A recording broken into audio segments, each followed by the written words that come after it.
This is Graham Platner, a Maine oyster farmer and progressive Democrat Senate candidate. Platner has been, shall we say, controversial. Soon after Platner announced his run for Senate, it was reported by CNN's K-File that Platner was a prolific Reddit user, and CNN featured some of his most problematic, now deleted tweets. "I'm a vegetable-growing, psychedelics-taking socialist these days. Still got the guns, though. I don't trust the fascists to act politely. I got older and became a communist. I did used to love America, or at least the idea of it. These days, I'm pretty disgusted by it all." And in a thread titled, "White people aren't as racist or stupid as Trump," Platner wrote, "Living in white rural America, I'm afraid to tell you, they actually are." When CNN asked him about the comment, Platner replied, "I'm also a white guy and I don't think I'm racist." The classic, "I'm one of the good ones" defense. He's basically saying, my voters are racist hillbillies, but not me, the enlightened oyster farmer who takes shrooms.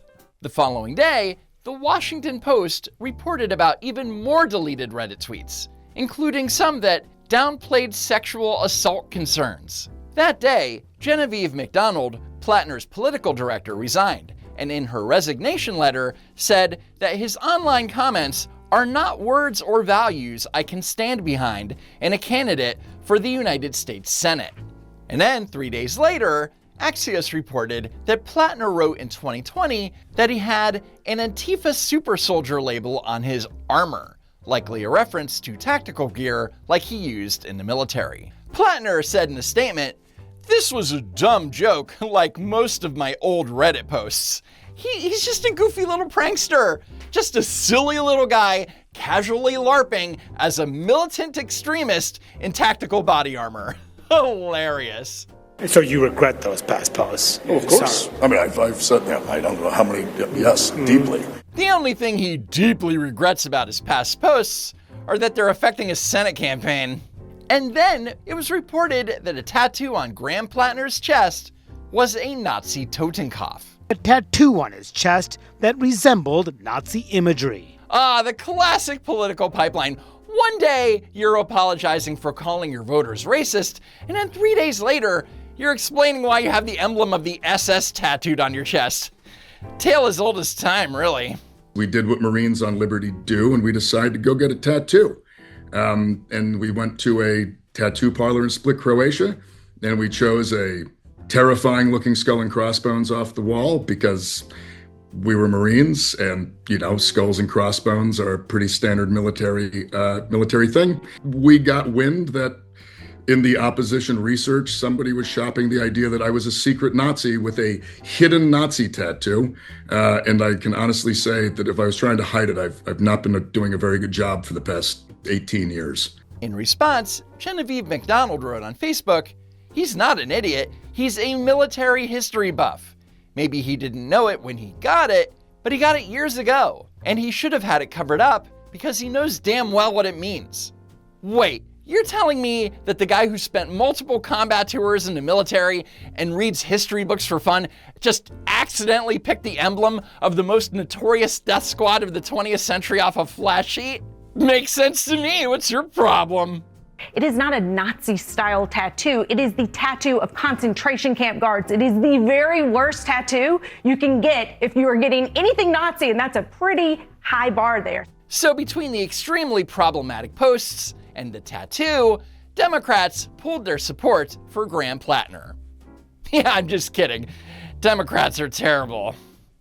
You said yesterday you are still supporting him. Why? I'm not overly impressed by a squad of media running around saying, "What do you think about the tattoo on Graham Platner's chest?" Between you and me, there might be one or two more important issues. Which is weird because back in 2017, when Democrats were pushing the very fine people hoax, Bernie Sanders said the following. When you have a president commenting on a march by Nazis and white supremacists, who then declares, well, there are nice people on both sides. Mr. President, there are no nice Nazis.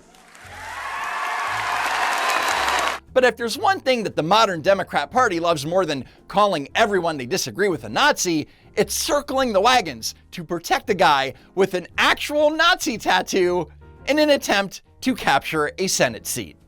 Look, Graham clearly made a mistake, and I've been on CNN saying that what I appreciated about him is that he owned that mistake, he took responsibility for it, and I don't think that that's disqualifying. But like most everybody, there are stumbles along the way, and there are some things that he regrets having done, and I'm sure the public will hear about them. My genuine belief here is that voters in Maine right now are concerned about the fact that they can't afford health care, they can't afford housing. We have the most corrupt White House in American history. He seems like a flawed person who's been through some shit and come out the other side. I don't think he's a Nazi, for what it's worth. I think he was a drunk Marine in Croatia, and when you walk into a tattoo parlor there in the time period he was there, basically anything you picked off the wall would have been problematic. And no, I don't love everything he's ever posted on Reddit, but I think people are allowed to grow and change. And Mainers seem to have accepted that he has changed. I mean, for a symbol like this, is it not irrelevant when an election is timed as to whether or not that's okay? No, look, this is all very relevant stuff, but it's relevant to the voters who are voting. The Nazi tattoo was something that he owned up to. He said it was a mistake. He did it when he was signing up to serve this country in the military. He learned from it. And the question is, are we going to believe in redemption and people being flawed and then having a chance to move on? Yeah, look, he's clearly not the perfect person or the perfect candidate. He's himself acknowledged that he's kind of a flawed person, and he's been very open about working on that. He's working on it, guys. I mean, who needs a seasoned legislator when you can use a seat in the United States Senate as a tax-funded rehabilitation program? But hey, who needs moral standards when you have a tie-breaking vote to secure? Principles are expensive, but holding power, that's priceless. So while most Democrats shrugged over the revelations about the posts and the tattoo, some immediately broke ranks and called out the insanity. Here's Massachusetts Congressman Jake Auchincloss. I've been clear about Graham Platner. I find that tattoo and his commentary about it to be personally disqualifying. I hope Maine voters agree with me. I think that it would be a mistake for the Democratic Party to think that Graham Platner's brand of the Democratic Party is what wins us durable majorities throughout this country. Wow. Massachusetts Congressman Jake Auchincloss. It's a miracle his own party didn't censure him on the spot for letting a pesky little thing like principles get in the way of a Senate seat. And Auchincloss wasn't the only one pointing out the absolute insanity of the situation. When I was growing up, if someone had a clear Nazi tattoo on them, you probably could conclude that there's a Nazi sympathizer. How, at some point, are you going to continue to defend that or dismiss that? I mean, he has said that these does not represent him. It was a different time in his life. I'm so sorry. And now he stopped acknowledging those things. But in 2026, things work differently. And by late May, Platner was leading his fellow Democrat candidates by 66 points. You couldn't blame Platner for feeling invincible. Are there other skeletons from your past that still may emerge in this race? No. Are you sure about that? No, there is not anything else coming. That's why they led with what they had. They led with what they had. Oh, Graham, sweet, innocent communist Graham. That's not how opposition research works. And as Graham would soon find out, political opponents don't release all of the bad news at once. They like to stagger it for maximum damage. On May 30th, the New York Times and the Wall Street Journal reported that the Platner campaign had been warned about the existence of texts between Graham Platner and multiple women. The New York Times reported Mr. Platner's wife, Amy Gertner, told a senior campaign aide that he had been exchanging sexual messages with multiple other women. The Wall Street Journal writes, Amy Gertner, who married Platner in 2023, told the campaign about messages she had found early in their marriage in the spring of 2025. Early in their marriage? They've only been married since November 2023. For clarity, Platner's wife only found these texts a year ago.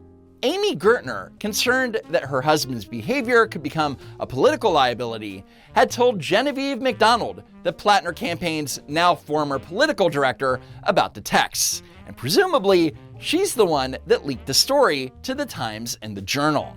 Miss McDonald said Miss Gertner told her that her husband had been exchanging sexual messages with as many as a dozen women.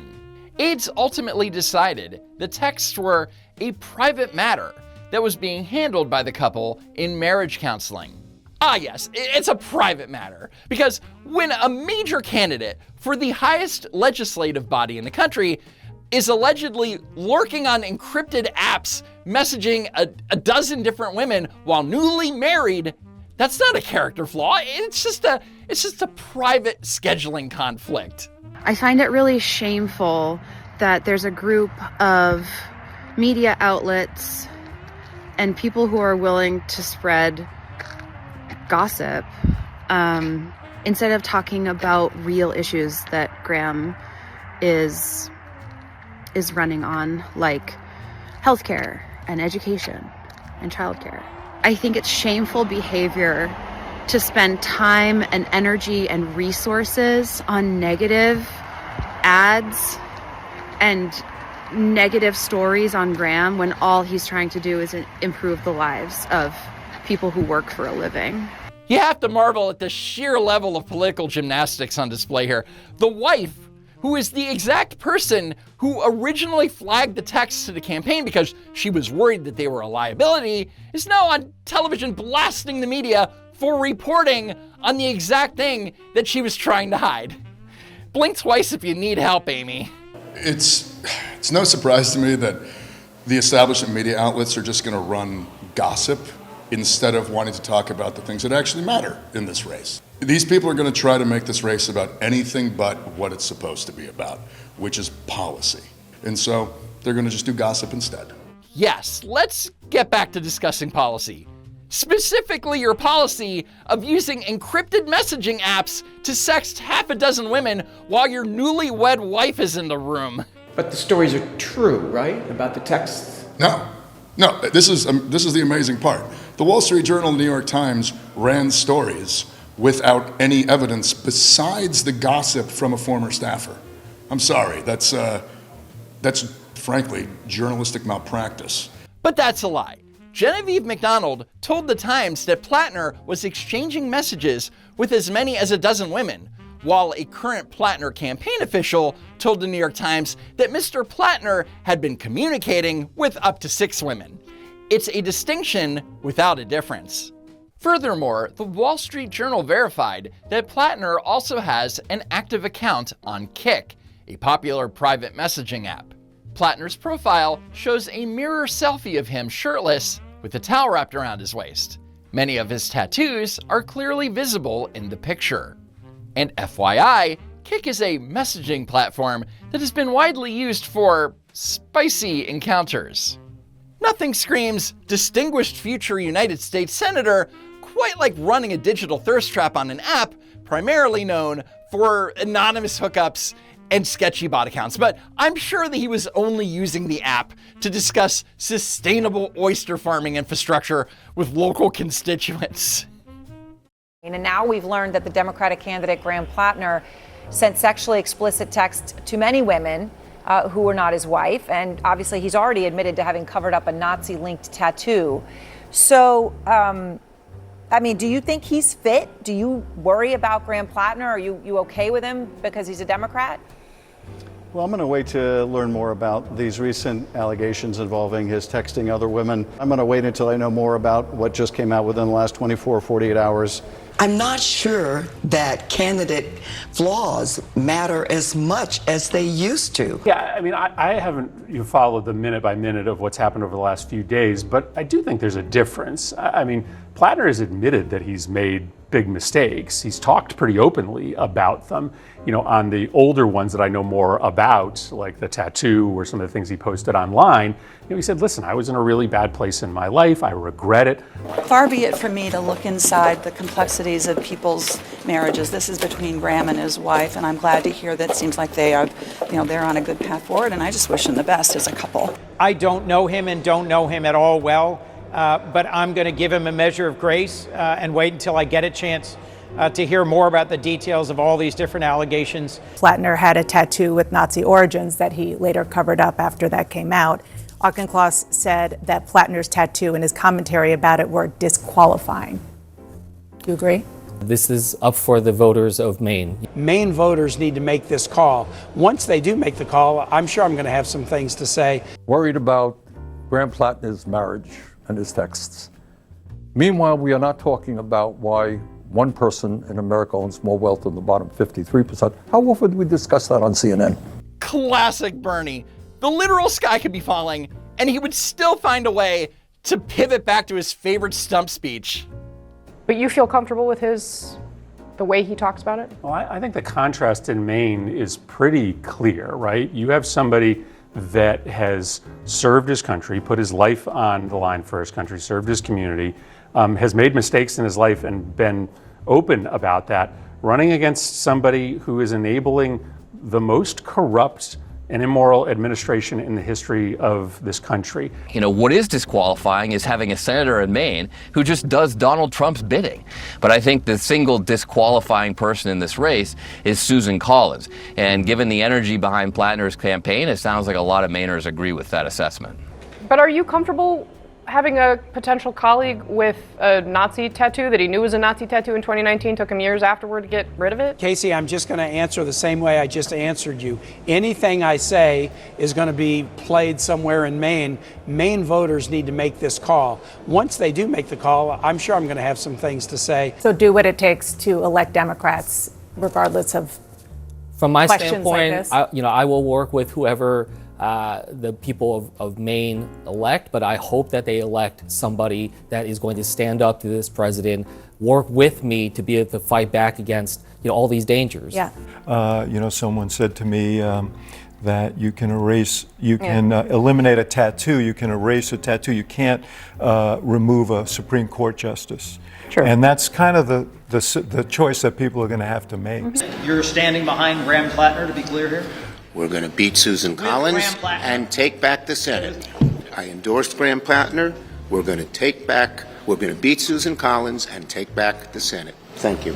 And there you have it from the Senate Majority Leader himself, the author of Anti-Semitism in America. Turns out that principles are a luxury only for people who aren't trying to hold on to power. But my favorite take is from Sunny Hostin from The View, who absolutely nails it, building an airtight case for why this guy is unfit for society, let alone the Senate. He's also made racist remarks about against African Americans. So he's a cheater. He's an anti-Semite because the fact that he had that tattoo for 20 years and didn't know what it was is a lie. So he's a liar, a racist, an anti-Semite. Homophobe. He's a homophobe. Yeah. So he's all the things, and character does matter. But we have someone that has almost unbridled power in the White House at this point. There are no checks and balances. And the only way that we can maybe bring a bit of our democracy back is by having a Congress that functions and that has these checks and balances. And I do think one of the only ways is to win that seat in Maine. Translation, vote blue no matter who. Be sure to remember that clip the next time a Democrat tries to lecture you about the moral high ground. And as it turns out, any moral high ground that the Democrats think they have just got a little shakier.